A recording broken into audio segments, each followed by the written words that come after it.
बहुत बहुत स्वागत है आपका अपने YouTube चैनल अपना स्टडी पॉइंट में। मैं पुष्पा यादव।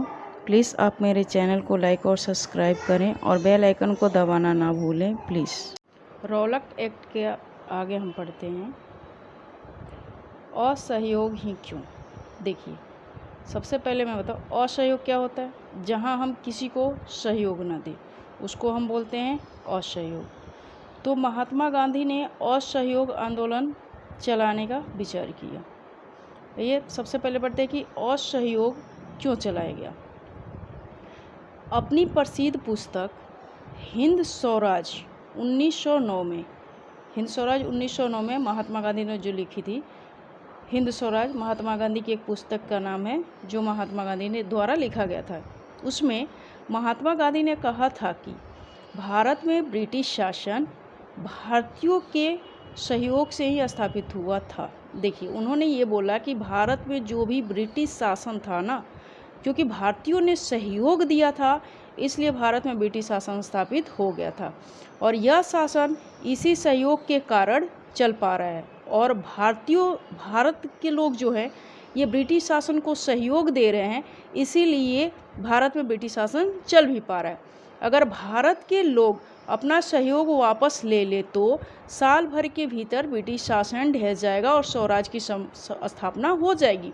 गांधी जी ने यही बोला था कि अगर हमारे सहयोग से ही, भारतीयों के सहयोग से ही ब्रिटिश शासन की सरकार चल रही है, अगर ब्रिटिश शासन को हमको हटाना है तो हमको जो भी हम सहयोग दे रहे हैं ब्रिटिश शासन को वो सारे के सारे हम वापस ले लें तो ब्रिटिश शासन 1 साल के अंदर ढह जाएगी और भारत में खुद के स्वराज की स्थापना हो जाएगी।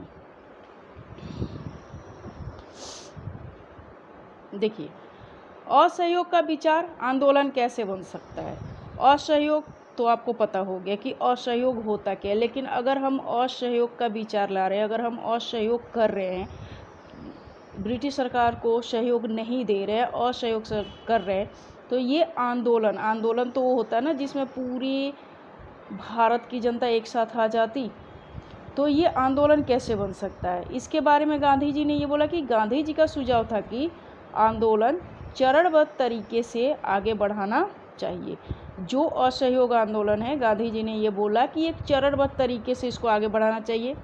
सबसे पहले लोगों को सरकार द्वारा दी गई पदवियां लौटा देनी चाहिए। उन्होंने ये बोला गांधी जी ने कि जो ब्रिटिश सरकार द्वारा पदवियां दी गई हैं वो लोग ब्रिटिश सरकार को वापस दे दे, उनका सहयोग ना करे, असहयोग हो जाएगा।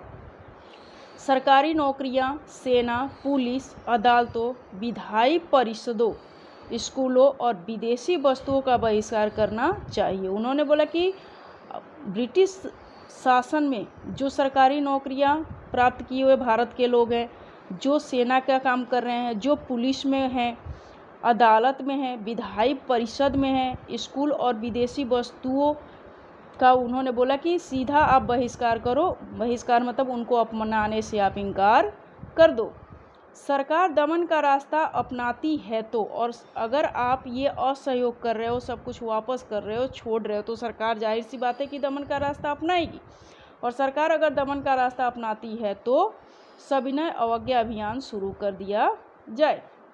1920 में गांधी जी और शौकत अली असहयोग आंदोलन के लिए समर्थन जुटाने के लिए देश भर में यात्राएं करते रहे, क्योंकि आंदोलन बनाना है तो पूरे भारत के लोगों को एक साथ आना था।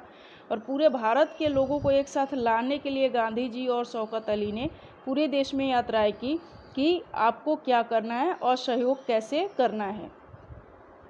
कांग्रेस में बहुत सारे लोग नवंबर 1920 में होने वाले विधायी परिषद के चुनाव का बहिष्कार करने में हिचकिचा रहे थे, क्योंकि ऊपर हम पढ़ चुके हैं यहाँ पर कि गांधी जी ने बोला था कि जो भी सरकारी नौकरियां, सेना, पुलिस, अदालत, यहाँ तक कि विधायी परिषद का भी आप बहिष्कार कर दीजिए, क्योंकि ये सारे के सारे अंग्रेज द्वारा बनाए गए हैं। इसलिए कांग्रेस में जो बहुत सारे लोग थे 1920 में, ये जो विधायी परिषद था इसका बहिष्कार करने से हिचकिचा रहे थे। उन्हें भय था कि कांग्रेस में जो लोग हिचकिचा रहे थे विधायी परिषद का बहिष्कार करने से, उनको इस बात का भय था कि इस आंदोलन में लोग हिंसा कर सकते हैं। कुछ समय के लिए ऐसा लगा कि आंदोलन के समर्थकों और विरोधियों के बीच सहमति नहीं बन पाएगी, क्योंकि ऐसा नहीं था। जो लोग ब्रिटिश सरकार के सेना में भर्ती थे, पुलिस में भर्ती थे, विधायी परिषद में थे, ऐसा नहीं था कि सारे के सारे लोग गांधी जी और शौकत अली की बातों को मान गए थे और असहयोग आंदोलन चलाने के लिए तैयार हो गए थे, क्योंकि वो बहुत सारे लोग थे जो ब्रिटिश सरकार को सहयोग दे रहे थे, उनकी नौकरियां कर रहे थे और खुश थे, और इसलिए वो इन चीज़ों का असहयोग करना नहीं चाहते थे। तो ऐसे में कुछ तो समर्थक थे कि हाँ, हमको असहयोग आंदोलन चलाना चाहिए, अंग्रेज़ों को सब कुछ उनको वापस दे देना चाहिए, लेकिन कुछ इसके समर्थन में नहीं थे, वो असहयोग आंदोलन नहीं अपनाना चाहते थे। तो ऐसा लगा एक बीच कि इन दोनों के बीच में ही विरोध हो जाएगा। आखिरकार दिसंबर 1920 में कांग्रेस के नागपुर अधिवेशन में नागपुर में एक अधिवेशन हुआ 1920 में, जिसमें कांग्रेस में एक समझौता हुआ और असहयोग कार्यक्रम पर स्वीकृति की मुहर लगा दी गई। Thank you.